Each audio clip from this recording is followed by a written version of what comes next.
YCP హయాంలో విశాఖ జిల్లాలో భారీ ఎత్తున నాల కుంభకోణం జరిగిందని జనసేన నేత మూర్తి యాదవ్ ఆరోపించారు.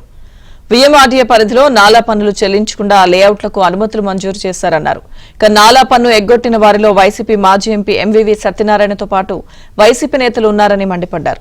ప్రభుత్వం మారిన తర్వాత జీవీఎంసీ రెవెన్యూ అధికారులకు వైసీపీ నేతలు వత్తాసులు పలుకుతున్నారన్నారు. ఇక ఈ విషయంపై CM Chandrababu deputy CM Pawan Kalyan కు లేఖ రాస్తానని హెచ్చరించారు.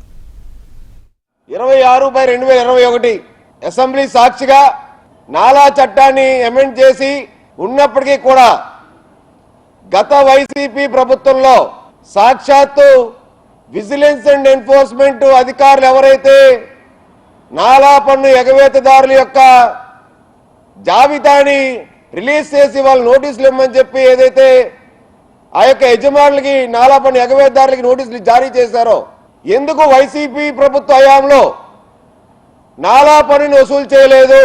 ఈ నాలా పన్ను వసూలు చేయకుండా నోటీసులు ఇచ్చి కోట్ల రూపాయలు వీళ్ళు ఆ యొక్క పన్ను ఎగవేతదారుల దగ్గర నుంచి వైసీపీ నేతలు కొట్టేశారనేటువంటి అభియోగాలు ఉన్నాయి.